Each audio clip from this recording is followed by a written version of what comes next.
ตัวนี้ต้องเสริมนี่เสริมขึ้นมานี้นี่บ่เสริมบ่ได้บ่เพียงนี่เดียวก็ยังชูมันต่ำเลยสอนเนาะตุ๊ดตกใจดิ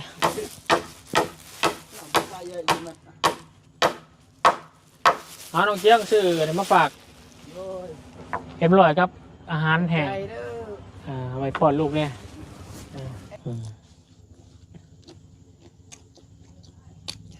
นับแต่นั้นมากกับพอน้องซ้อนกับพ่อเด้าลูกก็เมียเลยเนาะแล้วเขาถือว่ายึดมั่นในความหักของแม่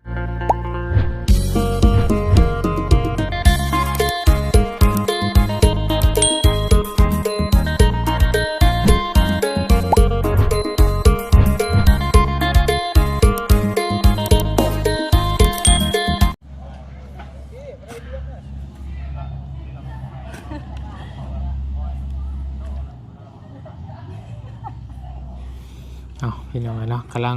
ขุดกลมันอยู่เพิ่นกำลังสิปลูกพี่จังดีพี่น้องอันนี้เนาะไผ่ไหม้บ่นี่ไผ่ไหม้บ่ลูกไผ่ไหม้บ่โดนแล้วโดนแล้วลูกได้ลูกตัวหนึ่งโอ้ยช่างวันลูกตัวหนึ่งลูกคนหนึ่งแหละมือได้ใส่สิเอาที่มีงานดองเงินแล้วนี่วันที่25มีงานดองโอ้ถือว่าบ้านน้องเจืองพี่น้องเนาะในวันที่25วันกะลุกเนาะอันนี้เฮือนจะบ่าวบ่ทางเขาเฮือนน้องซอนพี่น้องเนาะแต่ว่าทางเขาเฮือนน้องเจืองเนาะทางเขาดินดอนตอนหยาน้องเจียงเพิ่นสิมีงานในวันที่24ก็คืองานแต่งตองเอาผัวเมียพี่น้องเลยเนาะเสียสวนพักบ่อนนี่ปลูกยังไงนะคุณคุมชื่อเที่ยวไหวพื้นไหวพื้นเอาสะอาดดีเนาะเพิ่นก็เฮ็ดแปลนเบิดพี่น้องเลยเฮือนดินดอนตอนหยาทางเขาเฮือนน้องเจียงเนาะกับกระตูบน้องเจียงเพิ่นพี่น้องเลยคือว่าแปลนดีสองเพื่อนเนาะทางน้องสอนน้องเจียงเนาะกำลังสืบต่อเนาะในการทำกระต๊อบหรือว่ากระตูบให้มันเรียบร้อยพี่น้องเลยเนาะพี่น้องเลยตื่นมาในเช้าน้องซ้อนกับดำเนินการเลยเนาะเอาก่อนอื่นได้พี่น้องเด้อกราบทักทายสบายดีพ่อแม่พี่น้องเนาะสบายดีหมู่เพื่อนกันเบิดสุขุสุขคนสบายดี FC ผู้ใหญ่จีบุญเบิดทุกท่านเด้อยินดีต้อนรับเข้าสู่ช่อง YouTube ปะบุญซาระวังคือเก่าคือเดิมพี่น้องเลยมื้อนี้มาเบิ่งทางน้องชายเนาะ2คนเพิ่นกำลังดำเนินการเนาะกระต๊อบเนาะเฮ็ดห้องหอเฮือนหอเนาะ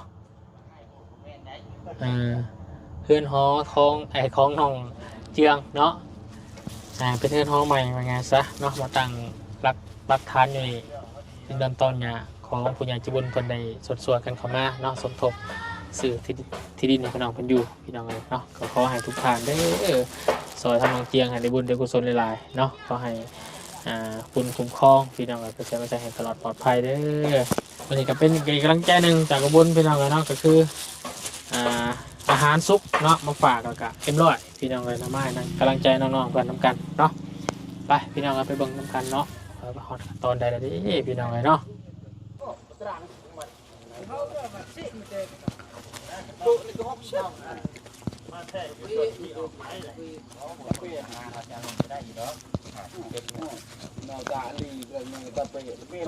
ุกเซ็กเรื่องนายไว้60เดือนเอา60กับ60มันแหละมวยกินน้ำจานต้นนับจากชิ้นยัวตัวนี้นะเจืองนับจากชิ้นยัวตัวนี้ให้มันนอน60หมดต้องไล่มาจะพูดเอาตัวนี้เป็นลักก้อนแบบนี้นะให้มันนอน60นะตัวละ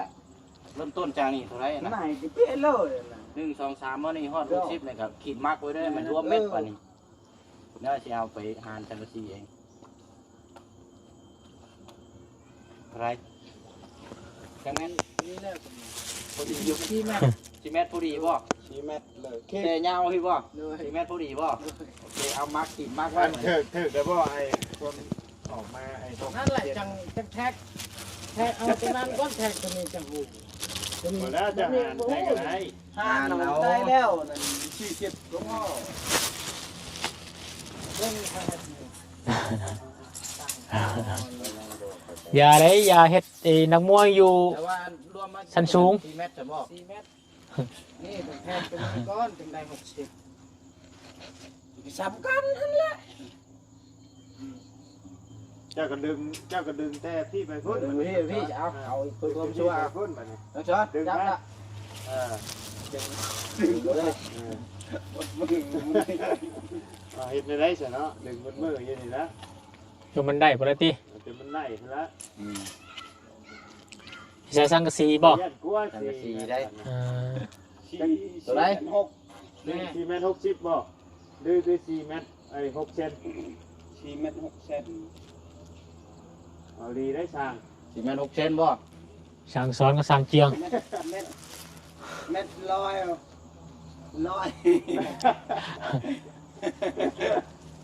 เม็ด60 4 เมตรเท่าไหร่น่ะ 4เมตร8 4เมตร8เซน 4 เมตร 8 เซนจักแผ่นเด้นี่เนาะบ่ หาแผ่น 8แผ่นพุ่นจักบ่ มันแผ่นหนึงจักอันน่ะก็ แผ่นมึงมันหน้าเท่าไหร่บ่ หน้า80บ่ ประมาณ80 หน้า80เลยเนาะ อ่า ประมาณ70นี่แหละเอ้า หน้า70ก็สิได้อยู่ประ เฮา มาณ ได้เฮาก็ต้องเลือกอีกประมาณ7 แผ่น หลายแผ่นอยู่เด้นี่ อืม 7 แผ่น8 แผ่นเนาะ แผ่นยาว3เมตรเชือกเก็ด เอา7แผ่นเนาะ ยาว3เมตร อันยาวลงพุ่นได้จ้ะ 3 เมตร 3 เมตร 10 ฟุตเด้ อืม 10 ฟุต โอเคอ่ะลุยเลยบาดนี้เอาตัวนี้มาเกียน ตอนนี้ไปเบิ่งก่อนสีก่อน แล้วเด้อพากันไล่ไปเรื่อยตัวข่าวก็เนี่ยไม่ได้4ตัวเดี๋ยวที่เดือนเรามาตัวข่าวที่ลุงพี่ อืม ตัวข่าวนี่จะไปตอกจิกจุ่มเชี่ยจังเลยมันจะเอ็นลำบงหมด บ่ เขา เขาเช้าอีก เคยตั้งเสากลางอย่าเป็น มันต้องมีเช้า อย่า เดี๋ยวมาเอาไปแล้วมาเอาไม้ตัวนี้นะเนาะ อย่ามาเล่นมันก็เดืองดับ เดี๋ยวมาได้ไปซื้อทางใครอันเอาไม้มึงให้นะ เล่นมันก็เดืองดับได้บางคืนน่ะเบิ่งร้องลูกโดดลูกยังคืนคำคืนลุกลงเลยเนาะอ่า เอามาจะดูว่าเด้อเด้อ มาหายไปเลยตางครับท่านเด็กต้องเด้าไหนตัวลวกมาสั่งก็ต้อง กำลังแก้พื้นเจออย่างคนปูห่านเฮ็ดยังเลย เสียดเองงานดอง มันอึด งานดองเลยปันเพิ่น ขัดไปเด้อ เวลา พากันกินข้าวกินน้ำแล้วบ่ฮะ มาได้ กูบอกกินข้าวกินน้ำก่อนจังเมื่อมีแห้งจัง กินแล้วบ่ มา น้องสอนยังบ่ได้กินน้องสอน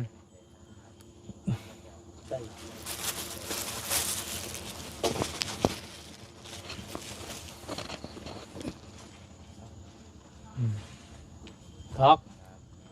ตอกเข้าไป ให้ได้นอนเด้อมื้ออื่นเด้อ ตัวนี้ต้องเสริมนี่เสริมขึ้นมานี้นี่บ่เสริมบ่ได้มันบ่เพียงนี่ แม่นแต่เดียวนี่ก็ยังมันชูมันต่ำเลย แม่นสั่งเพียงก็สั่งสอนเนาะอุ๊ยตุ๊ดตกใจดิ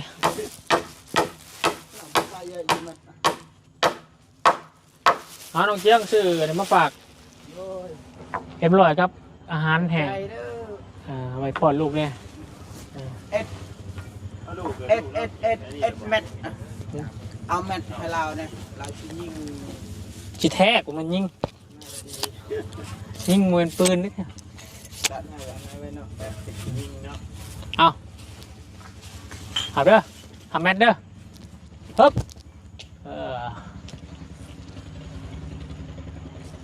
cái mũi à thịt nó cho vui lên cái nào เอายืนไปยืนมาให้นี่แหละ 60 เส้นบ่ một tập phu là vậy ตะปูเบิดบ่ได้บอกว่า tập phu tao บอกบ่เสียงซื้อมาเลยล่ะ ได้ค่ากันได้บ่ เชื่อมาเลย เปิดบอกบ่ไร บ่เชียงบ่เชียงบ่เชียงบ่เชียง เอาอืดไกลบ่ได้ยินได้บ่เสียงอืดข้างหลังบ่ได้ยินข้างหน้าเรายินนะ gọi ly khỏi lâu đấy nhìn เราข้างหลังเราบ่ได้ยินได้ bố đi nhìn เราหูกาย làm pria mới đâu nhìn được làm pria là ตัวนี้ต้องตัดออกได้เนาะเลื่อยออกได้เนาะ เนี่ยเอาตะปูคลิก เป็นมือที่สองพี่น้องเอ๋ยกำลัง đi sai pha đi ตั้ง ขึ้นแค่นะครับ ครับเด้อ คอยสิคลายคอยสิยาน บ่ได้เกี่ยวกับที่ได้นะ เนาะ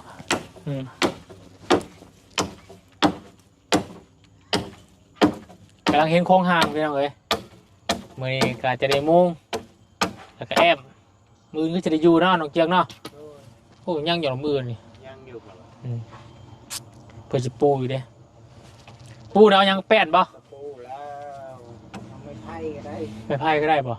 อ๋อ ปูเบิดแหละ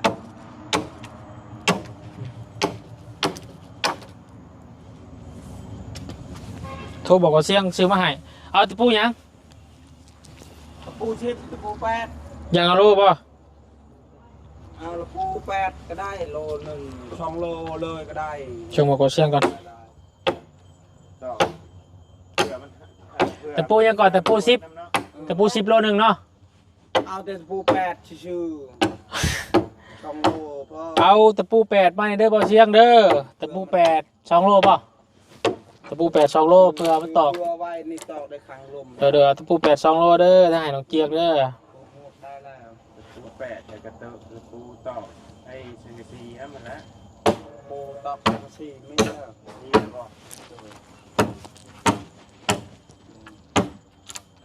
ขอได้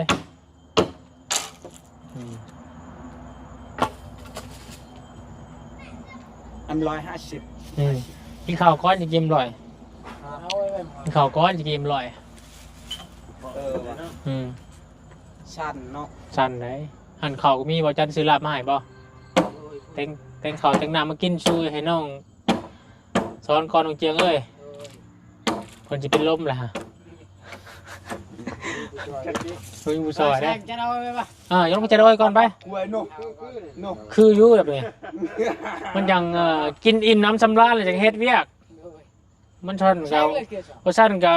สร้างสองสร้างว่าบ่เขาฮู้กันได้หิวเข่าวเด้เนาะ เอาเขาวมากิน สร้างให้สร้าง สร้างหาสร้างเด้กินข้าวก้อนสร้างว้าวบ่เข้าออก บ่เข้าบ่ออกแล้วบ่กินข้าวนำบ่ได้เนาะ ว่าข่อยคือกันได้เวลากินข้าวนี่เฮ็ดยังบ่ได้ใจหายโลด อยากกินข้าว ไปเอาข้าวก่อนมาสู่น้องสอนกินสั่งสอนลองตะปูเด้อโดดลงเด้อ เจ้ามานั่งกินเตียงนี่แหละ ม พักอยู่รอบวันนี้ แม่น พื้นที่คือ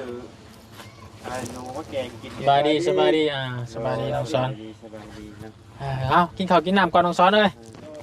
ขอก็จะได้กินน้ำ ตกที่แล้วเที่ยวเที่ยวขอบบนเอาด้วยล้างมือก่อนก็ได้ดอกยกขึ้นปากตัวเองเยอะแล้ว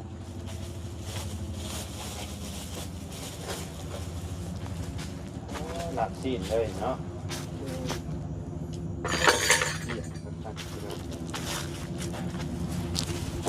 เนื้อดิบแบกเข้าไปเนื้อดิบเดี๋ยวก็ตายแห้งก่อน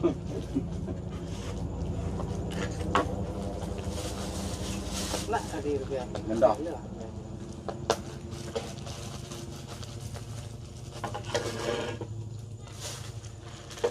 โอเคสามีแต่ว่าทาง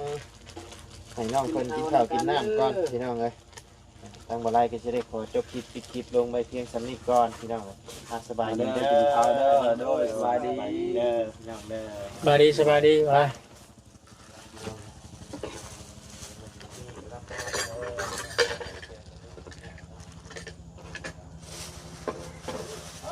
ยังไงเลยเนาะ ออกไปข้างนอกได้ค่ะเด้อ เด้อเด้อ ดอกดังปืน กินสองเสี่ยวสองสางสองเสี่ยวกินข้าวแน่นายจ้ามาเข้ามาเราเรียบรถได้ใจเบาๆแล้ว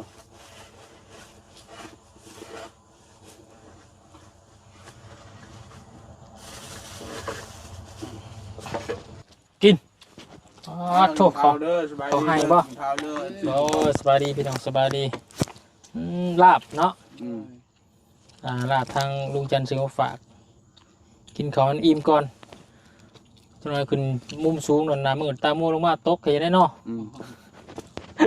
เสียงดังขึ้นดังไปยันไปหิวหิวเข่าลูกๆกินแล้วเปล่าอยู่กัน เหนื่อยกินแล้ว ลูกเมียกินแล้วเนาะ ขอบคุณก่อนแล้ว10 โมง แช่บป่ะลาบ แซ่บ เพราะว่าทางไอ้ข้าคนว่าเอาไปฝากทางน้องเจียงกับน้องซ้อนป่ะเพิ่นก็เลยเฮ็ดแบบนี้ให้ผมมาคมป่ะ ครับผม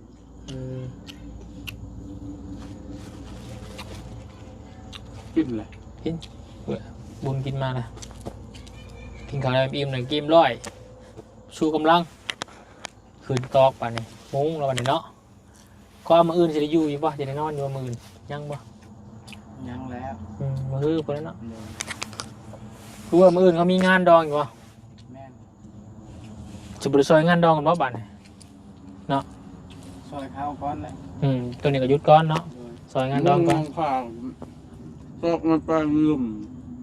ใช่ก็ได้แล้ว พอเบียกบ้านจะไปเคลื่อนได้พี่น้องวันไกลกันเคียงเขามาซอยมันก็บ่คือเนาะมาถึกที่เฮาเนาะเขาก็บ่ซอยเฮาได้ ซอยกันพี่น้องเลยชอบน้องซ้อนบนที่เขาแซ่บพี่น้องหมากเดียวเลยว่ะ แซ่บจุงอยู่ว่ะจักคนนะ กินข้าวแซ่บเลยเนาะพริกกับเป็นหมากเลยพี่น้องเลยพวกบ่เผ็ดป่ะเผ็ดนะ ปักวัน แข็งแห้งพี่น้องเลย แต่ว่ามันแซ่บ กินหลายแซ่บอ่ะน้องเยี่ยงใน20 ปีป่ะ โดยประมาณนั้นแหละ เป็นอาน้องซ้อน2 ปีเนาะปีหนึ่งเนาะ บ่ก็18เราอายุสาวเราลื่นค่อย2 ปีพุ่นเราค่อยแบบงง ธรรมดาอยู่2 ปีมาเลยกันไร จนแม่ละ จนแม่น้องช้อนเสียเอาใหญ่แล้ว กูจักกันเนาะกูนี่ยังน้อยเนาะ ได้อย่างน้อย ยังขี้หมูกติดแก้มอยู่เนาะขี้หมูกติดแก้มอยู่เนาะกูจักให้บ่จักคู่บ่ฮู้ยังซะมันเนาะ โดย พ่อแม่ตัวเองเสียเนาะเพิ่นเป็นแบบแบนแม่น้องขออนุญาตถามหน่อยพี่น้องจำเขาชื่ออยู่บ่เราเสียเนี่ยเราบ่สบายบ่ แม่นบ่สบาย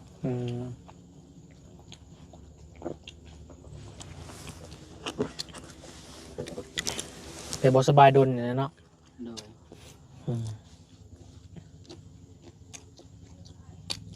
นับแต่นั้นมากกับพ่อน้องซ้อนกับบ่ได้เอาลูกเอาเมียเลยเนาะ โดย แล้วเขาถือว่ายึดมั่นในความหักของแม่น้องซ้อนอยู่พี่น้องบ่ยอมเอาไผเลย เป็นเกมมันดังเลยจ้ะหนังดังเจ็บเยอะหนังยาวเจ็บเยอะcứ chứ đó nó cái à về nhà còn nghe đông quá nó cao tầng đông thì nó tham cái đấy เนี่ย mới gặt mà tham cái thứ này bèn màดังไฟสูงเนาะเล็กน้อยเนาะ บ่ฮู้แล้ว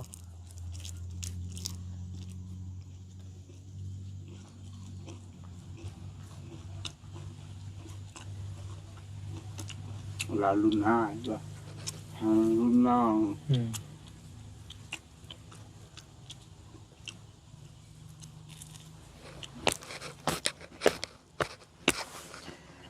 โอเคพี่น้องนะน้องเพิ่นกินข้าวกินน้ำก่อนเดี๋ยววนก็สิ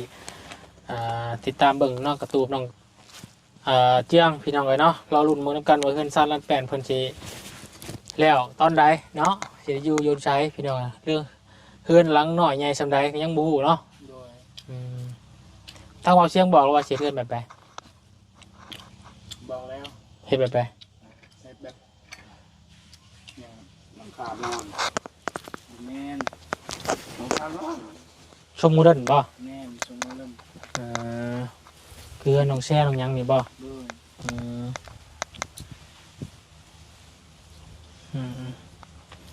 โอเคกินข้าวกินน้ำซะเด้อเดี๋ยววนไปเวียกที่อื่นก่อนเด้อไปจังมาจอบใหม่สบายดีพี่น้องเนาะเอากินสองเพื่อนพี่น้องกินแล้วกันพากันเฮ็ดต่อเนาะทางหมดเสียงกำลังเอาสังกะสีเนาะมาส่งน้องๆเพิ่นแล้วก็ตะปูพี่น้องเลยเนาะเดี๋ยววนไปเวียกที่อื่นก่อนเด้อพี่น้องเด้อคลิปนี้ก็มาเยี่ยมมาให้กำลังใจน้องเจียงเนาะทำกัน